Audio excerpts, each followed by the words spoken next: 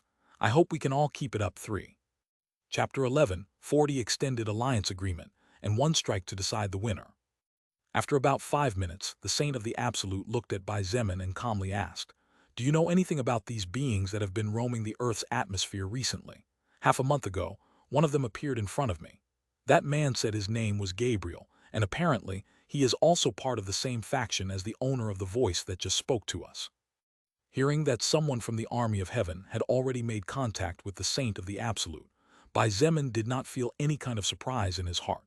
In fact, he even nodded as if it was a matter of course for such a thing to happen. Actually, after listening to the words that Archangel Uriel spoke through that message, Bai Zemin was able to draw some conclusions and gather information without anyone telling him anything. For example, he now knew that the European faction that had launched the nuclear missile before was most likely the forces composed of the Catholic Church, since coincidentally the Vatican was the headquarters of that power. Considering that the army of heaven had approached the Saint of the Absolute, it was not difficult to reach the conclusion that they had very probably approached the Catholic Church as well. For God and his angels, if there was a force that they could definitely convince with relative ease to become subordinates, it was undoubtedly the Catholic Church. For them, the Catholic Church was undoubtedly their best option to plant a firm footing on this new earth filled with mysteries and uncertainties. Now, considering that Felix was the holder of a class that seemed to have part of the records of the angel race, it was natural for the army of heaven to approach him with not very mysterious intentions. Bai Zemin did not ask the Saint of the Absolute what his response to Gabriel was, but after a moment's careful thought, he pointed out, "As you should well feel, upon reaching the fifth order as a soul evolver you will reach a new realm on the path of evolution." The Saint of the Absolute nodded silently. In fact, he could say with confidence that the first, second, third, and fourth orders of evolution were nothing more than the necessary foundation for something infinitely greater. How else could Felix, who in less than 600 years managed to become a fourth order level 400 soul evolver, still be stuck in the same spot even after 1,000 years? It was clear that the difficulty was in another league. Bai Zemin continued, "Those beings, including the angel-like winged guy who approached you before, are all soul evolvers above level 400. Once you surpass level 400 you become a higher existence. Or that's how they like to distinguish themselves from us, lower existences." Higher existences and lower existences. The Saint of the Absolute didn't know whether to laugh or cry, pretty blatant if you ask me. Heh, Bai Zemin said nothing, but the contempt in his eyes was obvious to anyone who looked at him. He continued without missing a beat, "The point is, these higher existences are not bound by time, unlike us. That's why they believe they are superior to us, mortals bound by the law of time." Well, if you put it that way. Felix felt that differentiating between higher existences and lower existences might not be wrong after all. Even he who was so powerful would still become an old man, and subsequently turn to ashes regardless of how strong the purity of his soul power was. However, higher existences were basically immortal. Higher existences were essentially immortal, and as long as they did not die at the hands of another soul evolver or unnatural cause, they could continue to exist along with the universe and its stars. Saint of the Absolute Felix, just as you are a soul evolver from hundreds of thousands or even millions of years ago, some of the higher existences roaming the earth right now were also inhabitants of this world. Bai Zemin dropped the bombshell, shocking the Saint of the Absolute to the marrow of his bones. "What? That can't be, can it?" Felix pointed out incredulously. "You should know that after carefully analyzing the current records of the present Earth, I can say with 60% confidence that we are currently approximately 60 million years ahead of the era in which I ruled along with a few others. There was definitely no Gabriel and no Uriel at that time." 60 million? Bai Zemin gasped in his heart. This information was very valuable to him, because even if the Saint of the Absolute was not very sure, it was still a good enough approximation for Bai Zemin to be able to draw 2 or 3 conclusions regarding several matters. He continued, "Earth is a world that has existed for billions of years, so if you think about it better you will see that although 60 million years sounds like a lot in reality, it is but a hair on the back of 9 oxen in comparison. Besides, I'm pretty sure that if you think about it more deeply you should be able to spot that a lot of things that happened in the past don't make logical sense." The Saint of the Absolute frowned, because now that Bai Zemin was pointing it out he realized that, in fact, Some events in the past did not make sense at all from a logical point of view. Now that you mention it, the Giants' kingdom rose from nothing in a little over 500 years. They went from being a slave race to the dragon race to one of the most powerful races on Earth at the time. I think one of them might have found things left behind by past generations to grow that fast. Giants. Bai Zemin kept his poker face on the surface, but only he could feel the waves washing over his heart. Although he already suspected that other alien races most likely existed, hearing that such a terrifying race existed in his world in the past was a great surprise to him. After about a minute of silence, Saint of the Absolute Felix seemed to hesitate before tactfully asking, "Bai Zemin, will you attend that meeting?" "Attend?" Bai Zemin sneered as he said, "Although higher existences like those angels who approached you cannot harm us directly, they can still give us bad moments. Who in their right mind would go to the enemy's main base when the other party invites you? It would be a miracle if they don't wait for you with traps to kill you there." Bai Zemin wanted to attend, but he was not omnipotent. He would definitely not throw himself into the crocodile's mouth stupidly, no matter what. However, apparently, the Saint of the Absolute had other thoughts in his head. What if we extend the duration of our alliance a little longer? Bai Zemin's eyes glittered slightly upon hearing the words of the Saint of the Absolute. In his heart, he already had a pretty clear idea of where this conversation was heading, so he nodded and motioned for him to continue. "Although just like you I also believe that this could be a trap, there is still the possibility that it is not." Saint of the Absolute Felix reasoned with a thoughtful expression on his elegant face. "Even if the odds are not very high, don't you think this is an opportunity for us to meet the other powers of Earth and get a better idea of what we will be facing in the future? If you ask me, I don't think those higher existences have sent that message only to us." Panned. AN0 vel C. After listening to the other party's analysis, Bai Zemin fell into deep contemplation, and for a long time he did not say anything. In fact, the words of the Saint of the Absolute expressed what Bai Zemin felt. However, was it worth the risk? Not to mention that the meeting was in 5 days, which meant that he would have to abort his assault on Russia and rush to Europe to get there in time. Just as Bai Zemin was hesitating, Lilith's voice rang in his mind. "My love, I think you should take this opportunity. It is possible that a second one may not come again." After a brief pause, she explained, "This is a once-in-a-lifetime opportunity. If all the strongest beings on Earth gather at a single point, wouldn't this mean that you only need one attack strong enough to finish them all off in one shot?" Bai Zemin could feel his heart beating like crazy when he heard his beloved's words. Yes. With all the most powerful soul evolvers gathering in one spot, wouldn't this be a good opportunity? Of course, the risk was big since Bai Zemin didn't know what he could run into. But by the same token, the opportunities were there too. Putting aside whether you can achieve the ultimate feat or not, being able to visit the main city of one of the strongest factions on Earth is definitely a good thing. Lilith patiently explained, "The Catholic Church is an entity that existed for billions of years, Zemin. Think about it carefully. Even mighty kingdoms and empires fell and were gradually forgotten in the river of history and time. But what about the Church? Even after so long, they are still standing firm, even if they are not as strong as they used to be." In the past, Bai Zemin once asked himself how it was possible for the Catholic Church to continue its existence while mighty empires such as the Roman Empire or the Mongol Empire collapsed miserably over the years. It was not until now that he finally got his answer. "Little boy, even if you're not willing to involve the lives of hundreds of thousands of innocents in your plans, I think you should at least be able to steal a thing or two from the other party's treasury." Fire Sorrow covered her mouth and let out a chuckle as she said delightfully, "I'm sure the army of heaven will cry tears of blood if you make the faction that keeps them standing here on Earth suffer." The Saint of the Absolute watched Bai Zemin's face without interrupting his train of thought. It was evident from the latter's changing expressions that he would soon reach a decision. Finally, after a lot of contemplation, Bai Zemin sighed. "Very well.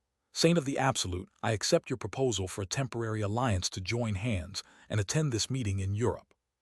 Bai Zemin really had no plans to accept the invitation from the army of heaven, but Lilith and Fire Sorrow's words made him change his mind. To begin with, Lilith would definitely not suggest something that could kill him. Even if it was risky, she was confident that it was still not enough to end the life of the man she loved. Secondly, just like Fire Sorrow had pointed out, if Bai Zemin could weaken the faction that kept the army of heaven on Earth, then he would gladly do it. After all,